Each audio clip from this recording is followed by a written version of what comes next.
Bonjour à tous, bienvenue donc dans ce nouveau webinaire de comment votre bureau d'études peut améliorer la performance économique de votre entreprise. Donc j'espère que tout le monde m'entend. On va juste attendre les retardataires, on va attendre une petite minute, histoire que tout le monde se connecte. Voilà. Hop. Ouais, si vous m'entendez pas ou qu'il y a un souci, n'hésitez pas à le dire dans le chat, qui est à votre disposition. Et durant ce webinaire, n'hésitez surtout pas, oui, à poser des questions, on y répondra à la fin. Donc, avec plaisir. Hop.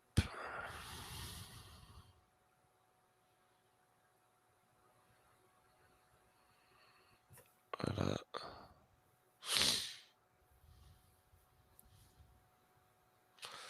On va commencer bientôt.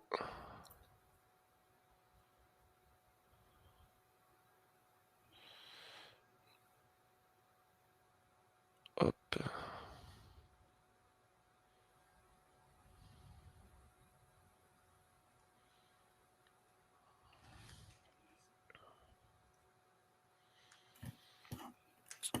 Donc je pense qu'on va pouvoir commencer. Hop, donc déjà merci d'être présent pour ce webinaire. Donc avant de commencer, on va se présenter rapidement. Je suis accompagné aujourd'hui de Florent et Pierre. Donc à la base, ça devait être Christophe Duvernel qui devait être présent. Malheureusement, voilà, il a eu une urgence de dernière minute. Donc c'est Pierre qui le remplace. Donc on va se présenter rapidement. Donc pour ma part, je m'appelle Florian Rédinger, je suis responsable commercial de la société Design Control et ma mission c'est de commercialiser les offres et les produits de la société en France et à travers le monde. Je vais laisser Florent se présenter. Bonjour à tous, ravi d'être présent avec vous pour ce webinaire. Je suis donc Florent Boyat, je suis responsable R&D chez Design Control. Je travaille depuis environ 10 ans dans la société, principalement en tant que consultant pour des grands clients du domaine pharmaceutique et électromécanique. Et depuis environ 2 ans, je m'occupe des développements de produits internes chez Design Control. Et je vais vous faire cette présentation et répondre à vos questions. Bonjour à tous, donc Pierre Albe. Alors moi aujourd'hui je représente la société Aguerre. Donc aujourd'hui je suis responsable du portefeuille de brevets de la société Aguerre. Mais j'ai eu un passé en bureau d'études, donc j'étais responsable de bureau d'études pendant une période de 12 ans et j'ai travaillé en parallèle avec Christophe Duvernel. Donc c'est pour ça que je le représente aujourd'hui. D'accord, merci Pierre et Florent pour cette présentation. Donc maintenant on va rentrer dans le vif du sujet.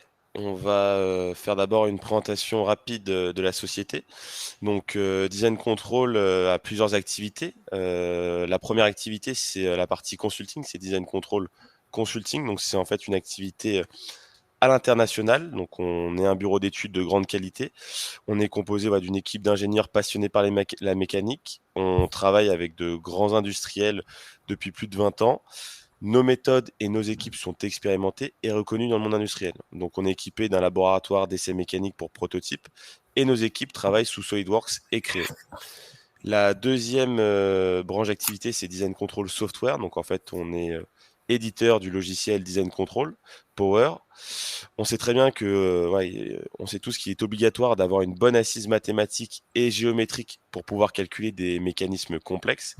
Et c'est pourquoi nous avons en fait informatisé ce savoir-faire dans Design Control Power, qu'on va appeler DCP. Un outil qui a été pensé par des ingénieurs mécaniciens pour des ingénieurs mécaniciens, complémentaires aux outils de CAO. Et enfin, notre dernière branche d'activité, c'est Design Control Academy. Donc c'est une activité transverse dans le groupe. On dispense des formations métiers dans le domaine de l'ingénierie mécanique et logicielle. Donc en fait, on a un centre de formation certifié Calliope. Nos consultants seniors de consulting dispensent les formations métiers et les seniors de software dispensent les formations logicielles. Donc en fait, les connaissances enseignées sont issues de plus de 20 ans d'expérience. Maintenant, pour les informations générales, on est plus d'une vingtaine d'employés. On est répartis sur 3 sites. Donc le siège Écully près de Lyon, à Marseille et à Plaisir près de Paris. Donc comme je l'ai dit, on a plus d'une vingtaine d'années d'expérience. Et concernant le software, on a plus de 150 licences actives à travers le monde. Donc maintenant, on va passer au programme pour traiter la problématique d'aujourd'hui. Donc le programme d'aujourd'hui, ça va être tout d'abord notre vision de la situation des bureaux d'études. Ensuite, on va vous présenter les 7 leviers d'amélioration qui vont vous permettre d'améliorer la performance économique de votre entreprise. En troisième, Pierre va témoigner et va faire un exemple, va vous expliquer un exemple de mise en œuvre industrielle de nos solutions au sein du groupe Hager. On va conclure ce webinaire et enfin, on aura une partie questions-réponses. Donc, il faut surtout, n'hésitez pas à poser des questions dans le chat et on y répondra avec plaisir à la fin. Donc maintenant, à la suite de nos 20 années d'expérience au sein de l'industrie et de collaboration avec une quantité importante d'industriels, on a fait un constat sur le fonctionnement et les impacts du bureau d'études au sein des sociétés, que ça soit dans le médical, dans l'électromécanique, dans l'aéronautique, dans le nucléaire, etc. Pour commencer, voici un état des lieux des outils utilisés par les designers. On y retrouve une multitude d'outils que tous les BE connaissent comme la FAO, le PLM, Excel pour les dossiers de tolérancement par exemple, SPC, etc. Et puis, il y a les logiciels de CAO qui est l'outil indispensable, incontournable pour tous les concepteurs mécaniques. Les éditeurs de CAO ont proposé de plus en plus de modules pour améliorer l'efficacité des concepteurs dans leur travail et réduire ce fameux nombre de clics. Depuis quelques années, la CAO est arrivée à maturité et à travers cet outil, en fait, le concepteur est centré principalement sur des données de conception qui sont essentiellement sur des problématiques de forme et d'interférence. Néanmoins, on sait tous que le principal sujet est la hiérarchisation et le respect des besoins fonctionnels. Et en résumé, en fait, chaque outil que vous voyez sur la diapo est ils sont très performants, mais aucun n'englobe en fait l'ensemble du process de conception. Il n'y a pas d'outil permettant de faire ce fameux lien entre chaque étape de conception, ce qui engendre en fait une multitude de problèmes aux industriels. Donc maintenant qu'on a fait un zoom sur les outils utilisés par le BE, on va voir les points durs qu'on a identifiés. Et pour ce faire, on a utilisé le schéma du cycle de vie d'un produit pour mettre en fait en lumière ces fameux axes d'amélioration identifiés. Donc le premier point dur qu'on a identifié se situe dans la partie concept. Donc après en fait avoir réalisé votre cahier des charges, chaque BE doit réaliser une analyse fonctionnelle technique et une AMDEC produit.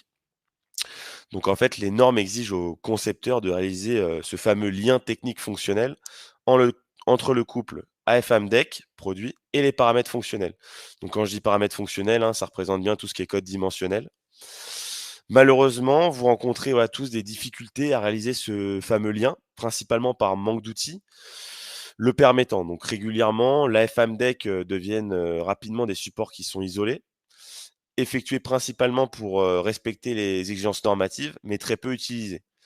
Et donc, les BE n'ont pas accès en fait aux gains qu'offre ce type de document. Donc le fait de ne pas utiliser pleinement ces documents, ça engendre aussi de temps en temps un non-respect du cahier des charges. Et à l'heure actuelle, tous les secteurs d'activité vont rencontrer de grandes difficultés au fur et à mesure des années pour répondre à ces exigences normatives. Et les premiers touchés sont les entreprises du médical. Donc maintenant, on va passer au point suivant. On va progresser dans le process de conception et on va arriver à la partie développe, dans lequel on va traiter le dossier de conception. Donc en fait, après avoir réalisé le cahier des charges, les BE se lancent dans la conception 3D sur leur logiciel de CAO et on sait tous que la CAO prend en compte uniquement l'aspect géométrique.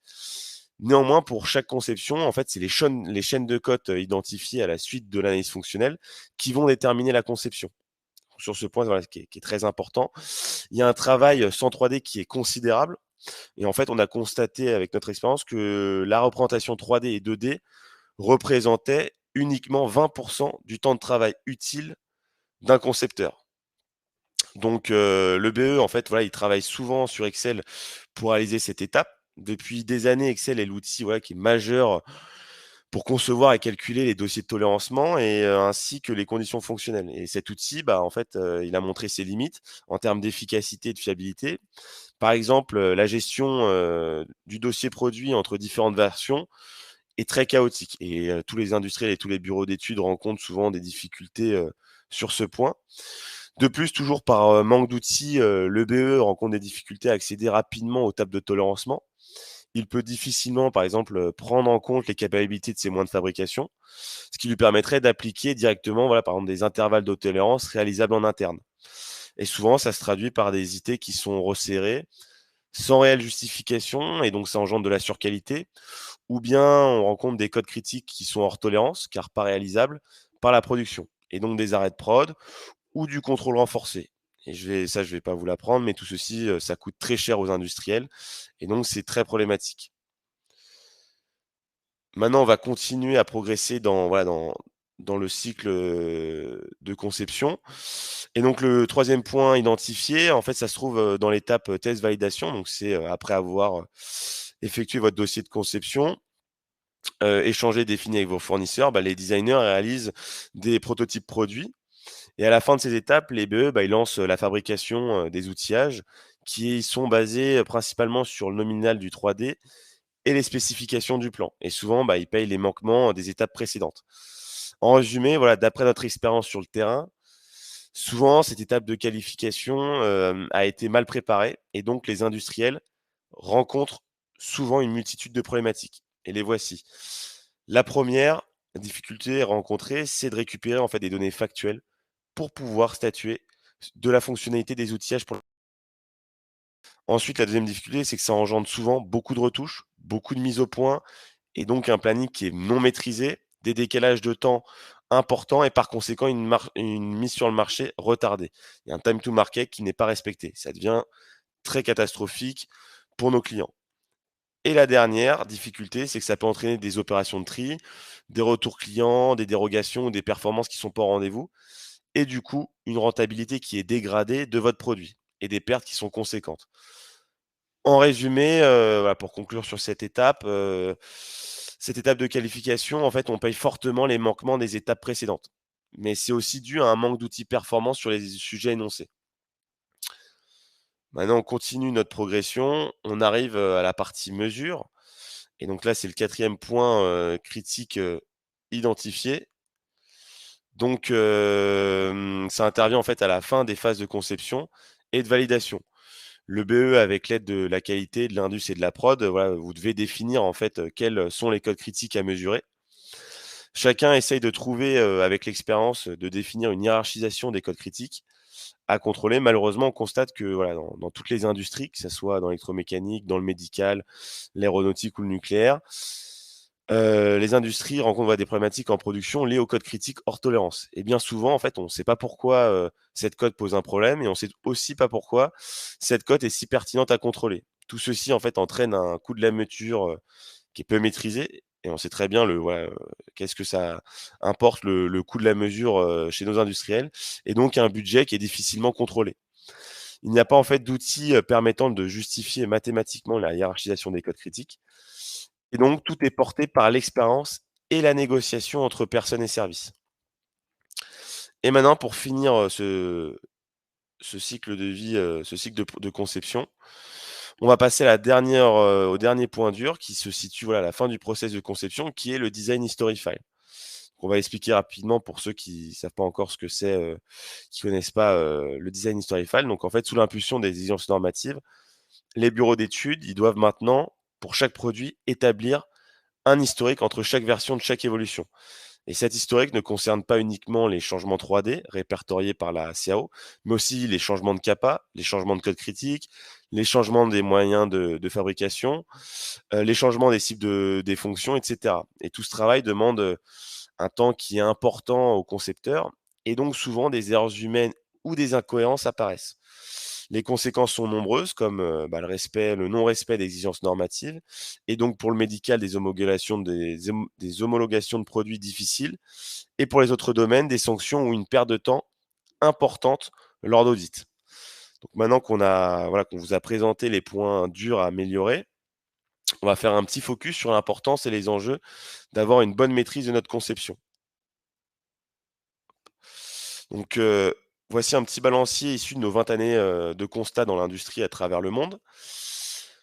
On s'est rendu compte que, voilà, si par exemple une défaillance était découverte et corrigée au bureau d'études, la correction coûterait, à l'industriel 1 €. Mais si la même défaillance est découverte en industrialisation, sa correction coûterait 10 euros. Si on l'a découvert en production, ça coûterait 100 euros. Et enfin, si elle serait découverte lors d'un retour client, ça vous coûterait 1000 euros. Donc vous avez bien compris, voilà, c'est une échelle de grandeur. En résumé, en fait, une mauvaise maîtrise de votre dossier de conception peut vous coûter jusqu'à 1000 fois plus cher. Et c'est considérable. Donc on comprend bien qu'en fait, la maîtrise du dossier de conception est prépondérante pour le développement d'une bonne rentabilité économique. Donc il faut absolument avoir un dossier de conception très complet et solide pour maîtriser ses coûts et ses délais. Donc maintenant qu'on a présenté le contexte, on va expliquer les 7 leviers, voilà nos solutions d'amélioration que l'on vous conseille. Donc maintenant, je vais laisser la parole à Florent qui va vous expliquer tout ça. Merci, merci Florian pour cette introduction et cette mise en contexte. Je pense que tu as bien montré les points durs sur lesquels il faut travailler. Je pense que chacun a compris que les dysfonctionnements du bureau d'études peuvent influencer sur la performance économique de l'entreprise. Le rôle du bureau d'études, il est central et faut être conscient que chaque action menée aura des répercussions sur la qualité du produit, certes, sur les performances de la production et par conséquent sur l'image de l'entreprise. Nous, pour répondre à ces enjeux, on a décidé de se focaliser sur 7 leviers qui nous semblent actionnables facilement dans n'importe quel BE. On les a représentés sur le graphique ci-dessous dans le sens d'une procédure de développement.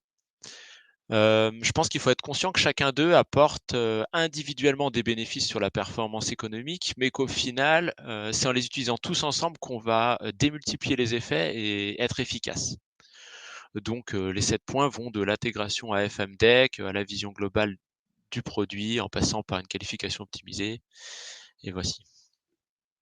Donc, chez Design Control, nous, on a développé et mis au centre de notre processus de conception un outil informatique Design Control Power, que je nommerai par la suite DCP pour être plus concis. Et c'est autour de lui que je vais vous faire la revue de ces 7 leviers. Malgré tout, certains points sont faisables sans DCP, mais avec une perte d'efficacité, et pour certains autres, ça va devenir extrêmement compliqué. Je me permets de vous faire un rapide historique de l'outil DCP, Design Control Power, de sa raison d'être et de ce qui nous a amené à le concevoir. Donc DCP, c'est un outil qui a fait ses preuves depuis de nombreuses années sur de nombreux projets industriels. On l'a conçu à l'origine comme un outil de tolérancement qui était orienté vers la production en grande série. Et puis, il a vite évolué, principalement pour répondre aux exigences du robust design et du quality by design. Et maintenant, l'outil il est apte à traiter tout type de conception. Donc ça va de la production unitaire à forte valeur ajoutée jusqu'à des productions de masse. Et puis ensuite, poussé par des grands groupes industriels, principalement du domaine électromécanique et pharmaceutique, l'outil a fini par englober tous les aspects du processus de conception et de qualification d'un produit. Et plus récemment, l'équipe Design Control a pris son indépendance, excusez-moi, et on a décidé de commercialiser cet outil qui nous semble très performant. Et pour cela, on a pas mal travaillé à l'optimiser, à le rendre plus accessible, à améliorer son ergonomie et à perfectionner, à ajouter de nouveaux modules. Pour résumer, on estime maintenant que c'est un outil mature, qui intègre tout notre savoir-faire et qui est conçu pour durer et évoluer. Et c'est pour ça qu'on va vous présenter ces 7 leviers à travers cet outil. Donc, je vais commencer par un premier levier qui est l'intégration de la FMDEC, l'intégration dans le processus de conception. Pour reprendre les propos de Florian, la FMDEC, c'est des exercices qui sont souvent pratiqués, pratiquement tout le temps dans les bureaux d'études, mais à un instant T et souvent sans lien durable avec votre processus de conception. Ce que nous, on conseille, c'est d'arriver à trouver une manière de le lier dynamiquement avec votre dossier de conception. Parce que ça va vous permettre d'établir un maillage fonction gravité avec votre dossier. L'objectif, en fait, c'est d'aider votre concepteur à garder le focus sur les exigences du cahier des charges fonctionnelles. Ça va lui permettre, par exemple, dans l'exercice parfois un peu difficile des revues de conception, de se questionner sur l'impasse qu'on a fait sur telle ou telle exigence, sur les performances atteintes sur une telle autre qui ne sont pas forcément au rendez-vous ou différentes de ce qui était attendu, et finalement d'éviter de s'écarter du cahier des charges par maladresse. Le deuxième intérêt, qui me semble tout aussi important, c'est d'être extrêmement rapide quand on va analyser l'impact d'une évolution. Alors soit du cahier des charges sur le produit, soit dans l'autre sens, c'est-à-dire du non-conformité sur le cahier des charges. Et là, on parle de gains de temps qui se chiffrent en jours, carrément.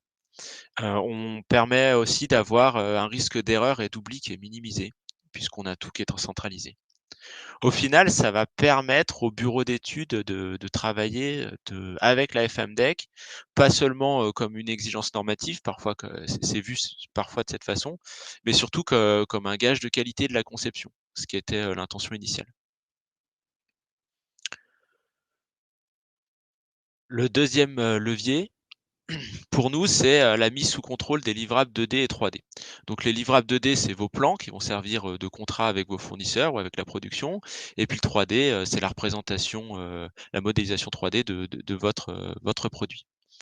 On rappelle que ceux-ci servent de base de réalisation à vos outillages et que du coup, chaque erreur que vous laisserez passer devra être payée au centuple dans la phase de qualification ou au pire, dans la phase de vie active du produit. D'où l'importance de les mettre sous contrôle. Pour arriver à cela, nous, ce qu'on propose, c'est d'offrir à vos concepteurs un moyen de centraliser vos dimensions et vos chaînes de cotes, de les lier avec votre couple à FMDEC et de vérifier que votre modèle 3D est bien cohérent avec votre dossier de conception. Ça va vous permettre d'avoir une vision globale des exigences de votre produit, ça va vous permettre d'optimiser le dimensionnel et puis de mettre à jour votre 3D. Nous, ce qu'on préconise dans l'idéal, c'est que cette phase, elle doit être automatisée pour 2 raisons, c'est être rapide et comme précédemment, diminuer le risque d'erreur. Typiquement avec nos outils, ça nous a permis de passer d'environ 30 minutes sur une chaîne de cote linéaire à 5 minutes avec DCP. Sur une linéaire, ça devient non linéaire, donc une épure géométrique, ça devient encore plus flagrant puisque d'environ une demi-journée, 4 heures disons, sur Excel, on passe à 1 heure avec des CP parce qu'on n'a plus besoin de faire la mise en équation, qu'on utilise le sketcher de la CAO et qu'on a un solver géométrique intégré. Donc ça simplifie grandement le travail du concepteur. Et je pense que l'endroit où le gain est le plus important, c'est quand on va essayer de vérifier que l'intention de conception, le dossier de conception, est identique à ce qui est présent dans votre modèle 3D qui est donc votre livrable de D3D. Pourquoi? Parce que nous, on a intégré dans les CAO, alors je crois que Florian l'a dit, on travaille avec SolidWorks et Creo, des modules qui permettent de vérifier automatiquement est-ce que j'ai bien le même nominal, est-ce que mes tolérances au plan sont bien celles qui avaient été convenues. Et du coup, on va gagner beaucoup de temps puisque c'est automatisé. On est sur environ 1 heure avec des CP et moi, pour l'avoir fait chez plusieurs clients, ça peut prendre plusieurs jours. Cette phase où vous imprimez les plans et vous vérifiez à la main dimension par dimension, est-ce que c'est bien le bon nom, est-ce que c'est bien le bon nominal, est-ce que c'est bien la bonne tolérance. C'est quelque chose qui est pas la tâche préférée des concepteurs, pour le dire gentiment, et qui est laborieux et donc on a tendance à laisser passer des erreurs. Et pour revenir à la problématique, du coup, ça permet de réaliser une validation fonctionnelle de la CAO et donc de réduire drastiquement les erreurs. Je crois que c'est le but principal.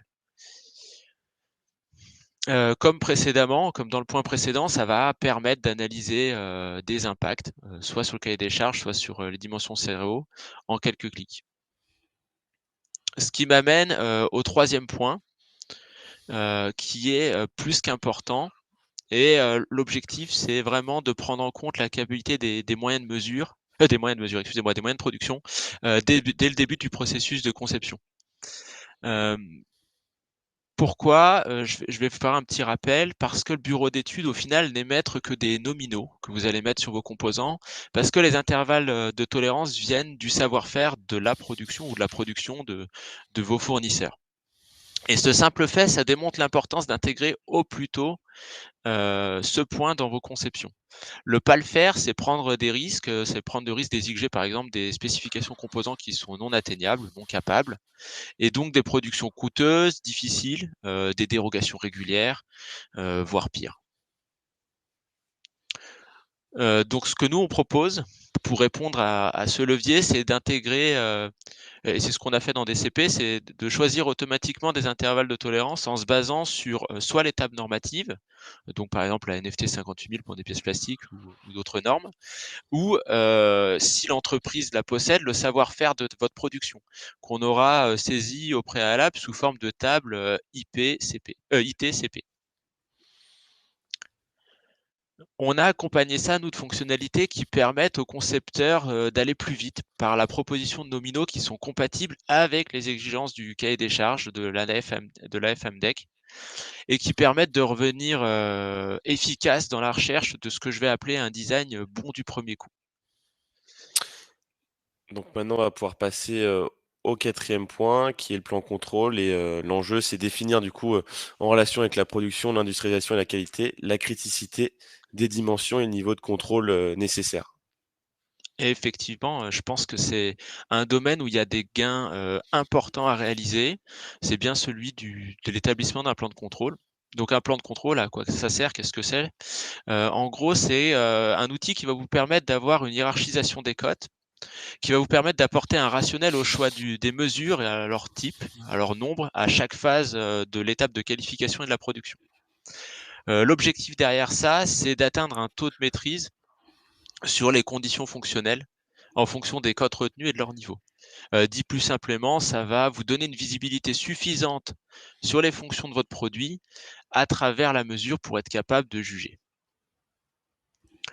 Comment ça se passe actuellement? Enfin, du moins, c'est ce que j'ai constaté dans les bureaux d'études. C'est une étape qui est réalisée en général de façon collégiale avec les autres services. Donc, on réunit des gens de l'indus, de la prod, de la qualité, souvent un peu empiriquement ou basé sur l'expérience de chacun. Et ce que moi j'ai constaté, c'est que souvent ça finit un peu au doigt mouillé, et c'est celui qui parle en dernier ou qui parle le plus fort qui finit par avoir raison. Donc nous, ce qu'on propose, c'est de capitaliser sur tout le travail qu'on a réalisé auparavant. Donc on a établi un lien entre les fonctions du produit, les conditions fonctionnelles, vos chaînes de cotes et vos dimensions, ainsi que les gravités associées. Et on va analyser du coup chaque dimension pour comprendre leur contribution aux fonctions du produit. Ça va permettre d'obtenir une justification mathématique du choix des codes critiques. Nous, on a intégré tout ça nativement dans DCP et du coup, ça nous a permis d'avoir un processus qui est instantané et dynamique. Quand on fait ça, quelle que soit la façon dont on le fasse, les gains deviennent évidents. Pourquoi? Parce que ça va vous permettre d'augmenter la maîtrise des produits en production. Ça va vous assurer que vos mesures vous permettent de juger de la fonctionnalité de vos produits. Ça va permettre de réduire les fameuses réunions de crise que tout le monde a connues, où une cote critique est hors tolérance et il faut rapidement prendre une décision. Le maître mot, en fait, je pense que c'est surtout de contrôler moins, mais de contrôler mieux et surtout de contrôler de façon efficace. Pour finir, je pense que ce rationnel, ça va aussi, et c'est un point à pas négliger, de permettre d'avoir une relation pacifiée avec d'un côté les interlocuteurs internes, donc la production, l'indus, la qualité, et puis aussi vos fournisseurs. Pourquoi? Parce que du coup, ce document de sortie, c'est cette hiérarchisation des paramètres, elle a un rationnel que tout le monde est capable de comprendre. Point suivant, là, on rentre dans une phase qui est la qualification des outillages. Pour moi, c'est souvent une phase qui est négligée par le bureau d'études, mais qui est même parfois considérée dans certaines entreprises comme ne faisant pas partie du travail du bureau d'études. Pourtant, si on anticipe cette phase, on va pouvoir donner la garantie que l'outillage, que la machine, elle permet de produire la définition du produit, ce qui est extrêmement important. Du coup, il est important de travailler sur les capacités prévisionnelles des outillages en regardant ça dimension par dimension. Nous, on a automatisé le processus et sur les données de conception pour anticiper les points durs. Qu'est-ce qui va être difficile? Quelle dimension? Quelle partie de l'outillage va être compliquée à obtenir, à réaliser? Ça permet de prendre des mesures adéquates en discussion avec l'entreprise qui sera chargée de réaliser vos outillages pour anticiper, prendre un peu de marge et faciliter l'obtention d'un outillage bon le plus rapidement possible. L'objectif derrière ça, en fait, c'est d'éviter des trains de retouche. Pourquoi? Parce que chaque train de retouche que vous allez éviter, ça fait gagner beaucoup de temps sur votre planning et par conséquence de l'argent. Si on veut donner un exemple, par exemple, retouche, un train de retouche sur des outils multi-empreintes sur des pièces plastiques, c'est 4 à 6 semaines de délai. Donc on comprend bien que si on arrive à éviter déjà 1, 2, voire 3 trains de retouche, on permet de garder le planning dans les rails et d'atteindre le fameux time to market. Le deuxième point qui me semble important dans cette phase, c'est d'être capable de simuler l'état fonctionnel du produit d'après les mesures de qualification. Pourquoi? Parce que ça permet de statuer rapidement sur vos non-conformités. Et quand cela est possible, si des outillages n'existent pas déjà pour votre produit, vous allez pouvoir mettre à jour vos plans. Et mettre à jour les plans, c'est beaucoup plus rapide, beaucoup moins coûteux que de mettre à jour vos outillages quand c'est possible. Au final, on va permettre une réduction des opérations de tri qui sont souvent liées à une conception un peu empirique. Je pense que je me répète un petit peu, mais c'est important. Tous ces points, ça résulte au final d'un gain de temps qui est conséquent sur la mise au marché de vos produits. Ce qui m'amène à l'avant-dernier point qu'on a nommé historique de conception. Le produit arrive dans sa phase de vie commerciale, mais en fait, ça fait que commencer. Pourquoi? Parce qu'il va y avoir une phase de suivi pour le bureau d'études, des maintenances, éventuellement des évolutions de fonctionnalités. Et on ne peut pas se limiter de suivre les évolutions du 3D qui ne donnent au final que des formes géométriques. En fait, vous devez être en mesure de capter l'état exact de votre dossier de conception à chaque évolution et surtout le comparer à n'importe quelle version précédente. Pour ça, ce qui me semble intelligent, c'est d'automatiser autant que possible la création de votre dossier justificatif de conception, qui sera du coup le complément indispensable de votre donnée CAO. C'est ensemble qui vont constituer la mémoire enrichie de votre produit. Si vous avez utilisé tous les précédents leviers que je vous ai énumérés, ça va permettre d'augmenter l'efficacité de votre développement et ça va devenir une formalité. Le gain de temps dans la création de la documentation technique est substantiel, surtout que c'est souvent une phase où le concepteur se retrouve absorbé par des tâches qui ne sont pas forcément son cœur de métier, qui sont chronophages, donc il y a tout intérêt à les automatiser. Le gain de temps, c'est de l'ordre, nous ce qu'on a constaté, c'est de l'ordre de plusieurs jours à plusieurs semaines pour votre concepteur, en fonction de la complexité du produit. Au final, ça va vous permettre de cocher un dernier point, c'est que vous allez répondre très facilement aux exigences normatives, que ça soit l'ISO 13485 pour les devices médicaux ou l'ISO 9001 de façon plus générale. Et ça vous permet de capitaliser tout le savoir-faire que le concepteur aura mis dans votre produit. Normalement, ça va vous permettre par la suite de réaliser des évolutions et des duplications de produits de façon simplifiée. Je parle surtout sur des produits modulaires ou des gammes de produits avec des effets de série. Ça m'amène au dernier point qui revient un petit peu sur ce que j'avais dit au début. Et je me permets de répéter, donc c'est important de comprendre quand c'est en utilisant tous les leviers ensemble qu'on va réussir à créer un système global et à démultiplier les effets de chaque levier. Ça va fournir à votre bureau d'études une image fonctionnelle du produit à tout instant du processus de développement, du concept quand il s'agit de discriminer les solutions proposées, jusqu'à la vie produit où on va devoir réaliser des évolutions en passant par la phase importante de la qualification. Et tout ça, en fait, ça va donner une vraie expertise technique à vos concepteurs. Nous, chez Design Control, on a réuni tous ces aspects au sein d'un même outil, DCP, qui est complémentaire à la CAO. Pourquoi on a fait ça? Parce que c'est un gage de cohérence et de rapidité. Il me semble que maintenant, les gains sont assez évidents et je vais vous les résumer. Le premier, c'est une réduction du temps global de conception. Pourquoi je dis global? Parce que pour paraphraser Florian, je me focalise pas sur les 20% qui sont nécessaires à créer notre 2D et notre 3D, mais surtout le processus de conception. Donc il faut minimiser ce temps global et pas seulement la modélisation 3D. Ça va, deuxième point, fiabiliser et rendre vos produits plus robustes. Troisième point, on va avoir une production qui est simplifiée, alors que ce soit par l'anticipation de la qualification des outillages, comme j'en ai parlé tout à l'heure, ou par la constitution d'un dossier justificatif qui va être complet, cohérent et qui va accompagner votre produit tout au long de sa vie. Et puis dernier point, c'est que ça va vous simplifier la vie dans le respect des exigences normatives. Et pour moi, je pense que c'est comme ça que le BE va devenir moteur de la performance économique de votre entreprise, pour reprendre la problématique. Je suis conscient que tout ce que j'ai dit, c'était peut-être un peu rapide, peut-être un peu théorique, et c'est pour ça que je vais laisser la parole à Pierre, qui a implémenté Design Control Power au sein d'Agger Group et qui va donc maintenant vous partager son expérience pratique. Okay, merci Florent pour toute l'explication théorique. Hein. Donc, je vais vous relater assez rapidement mon expérience par rapport à cette implémentation. Donc, c'est une expérience qui date du début des années 2000, hein, quand j'ai rejoint la société Agger. Donc, j'ai été associé au bureau d'études, donc j'étais responsable bureau d'études. On travaille sur des produits électrotechniques, donc de type interrupteur ou interrupteur-contacteur, voilà, ce type de produit.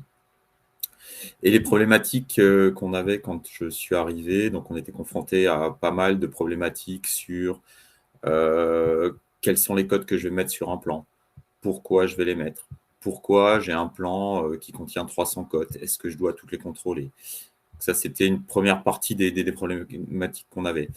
On avait d'autres problématiques à partir du moment où on retrouvait, on récupérait des composants suite à la réalisation d'un outillage. On a une cote sur laquelle l'outilleur s'est loupé. Qu'est-ce qu'on en fait? La pièce, elle est dans la tolérance, mais elle est limite. Est-ce qu'on accepte la pièce? Est-ce qu'on fait retoucher? Donc, est-ce qu'on fait retoucher? Est-ce qu'on repart sur une boucle de modif? Et est-ce qu'on va repayer justement une modification? On avait d'autres problématiques du type en production, on peut avoir des crises qualité sur certains composants. Et on a des périodes où on va modifier une cote, on va la décaler un petit peu, ça va marcher. 6 mois après, on va revenir à la cote initiale. Des choses qu'on ne comprenait pas forcément. Donc, sur toutes ces problématiques-là, on n'avait pas forcément des réponses. Le seul outil qu'on avait, c'était la CAO et puis des fichiers Excel, hein, comme tu le disais, où on faisait on faisait quelques cotes, chaînes de cotes linéaires, mais ça ne permettait pas d'améliorer en fait la qualité de nos produits. Donc, on a décidé à l'époque de lancer un projet avec Design Control qu'on a rencontré à l'occasion on a fait plusieurs benchmarks sur savoir comment essayer d'améliorer ces problématiques qualité. On est parti avec Design Control et on a fait un premier projet pilote en fait sur la conception complète d'un produit. Donc on a intégré l'outil DCP et cette première expérience était plutôt sur un format collaboratif où on était guidé par Design Control, par les experts de Design Control pour réaliser notre conception. Donc ça s'est soldé par un succès dans le sens où on a réalisé relativement rapidement notre conception. On a réussi à faire des chaînes de cotes qui sortaient de ce qu'on savait faire et on a tout réussi à rassembler dans un seul outil qui était plugué avec la CAO. C'est-à-dire qu'on n'avait pas besoin de jongler entre la CAO et d'autres fichiers. Donc, suite à ça, on a décidé de déployer cette méthodologie sur tout le bureau d'études. Donc, le bureau d'études qui est basé sur un bureau d'études qui est basé en France, qui comprenait à l'époque entre 30 et 40 concepteurs. Alors, ce déploiement, on l'a fait en plusieurs étapes et sur plusieurs aspects. Donc, il y a l'aspect logiciel. Donc, ça, je pense que vous l'avez compris, hein, qui est plugué sur la CAO. Donc, c'est juste un add-on et il y a d'accessibilité directe et avec un interfaçage qui est complet. Et après, il y a eu toute la partie accompagnement des compétences des différents concepteurs, où là, on a réellement fait un accompagnement, on va dire, on parlait même à l'époque de management des équipes par la compétence. Et on a fait un un constat de quelles étaient les compétences des différentes personnes et on a mis en place des accompagnements spécifiques par groupe de personnes pour les amener à pouvoir déployer l'outil complet sur le bureau d'études. Donc ça a été réalisé, ça nous a pris entre 2-3 ans, le temps qu'on fasse plusieurs projets et qu'on apprenne ces méthodologies. Au niveau des gains, moi, alors, juste une anecdote sur des inserts d'outillage qu'on avait, que l'outilleur pensait avoir loupé. Suite à des retours de métrologie, tout le monde était prêt à les jeter. On a réussi à sauver une paire d'inserts qui nous coûtait 70 000 €. Plus le temps alloué à la reprise de l'insert. Bon. J'ai pas d'autres exemples chiffrés, mais ça, c'est un qui m'est revenu en préparant cette intervention. Donc, la méthode, aujourd'hui, elle est intégrée dans nos équipes. On est allé jusqu'à un point où maintenant, on fait même des audits techniques, des audits métiers sur la qualité de la conception entre équipes. C'est-à-dire que les équipes vont auditer d'autres équipes et vont essayer de constater ou essayer de voir quels sont les points qui ont été bien réalisés, qui ont bien suivi les méthodologies et lesquels sont améliorés. Et on est en train de déployer tout ça au niveau du groupe, c'est-à-dire sur plusieurs pays. On a des équipes allemandes qui travaillent avec ces mêmes méthodologies, donc en Allemagne, en Suisse, en Italie et en Espagne. Voilà.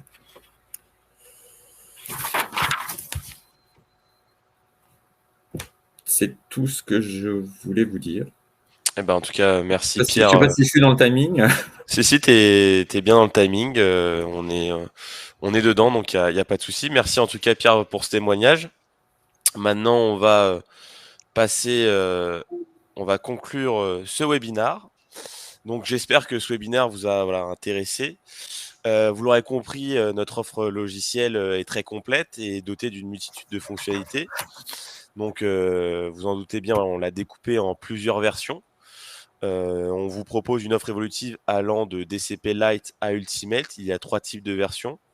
Donc, pour résumer, notre outil est utilisé depuis plus de 20 ans par les principaux secteurs industriels. Donc, dans le médical, une multitude de groupes et sociétés utilisent DCP, comme par exemple Merck, Novartis, Becton Dickinson, pour ne citer que. Mais dans l'électromécanique aussi, comme Hager, comme on l'a vu aujourd'hui, mais aussi Schneider ou Socomec. Dans l'aéronautique, par exemple Safran, mais on est aussi dans le nucléaire avec le CAEA et dans d'autres secteurs d'activité. En résumé, en fait, il y a une quantité importante d'industriels qui ont déjà testé et qui utilisent nos solutions depuis de nombreuses années au quotidien. Donc vous l'avez compris, on vous propose aujourd'hui un logiciel d'expert, facile d'accès.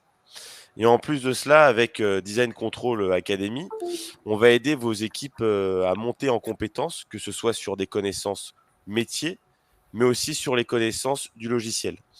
Et si par exemple vous rencontrez des problématiques sur votre dossier de conception, nous pouvons aussi vous aider avec notre partie consulting. Donc en résumé, on vous propose une offre qui est complète, cohérente et performante.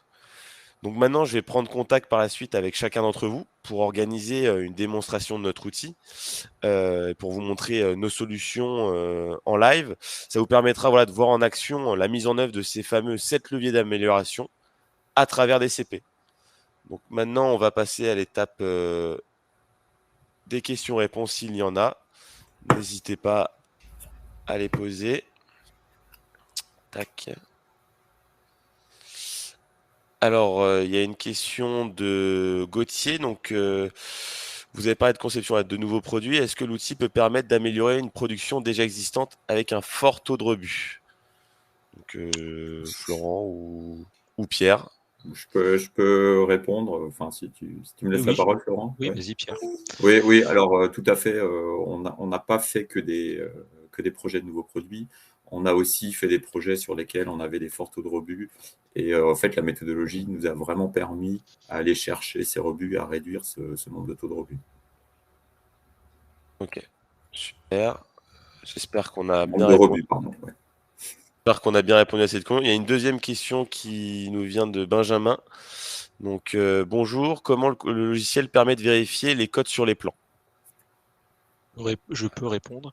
Réponse, Bah, c'est une question peut-être qui ferait plus l'objet d'une démonstration directe du logiciel, je pense, que Florian vous ferait avec plaisir. Quoi qu'il en soit, je peux vous répondre.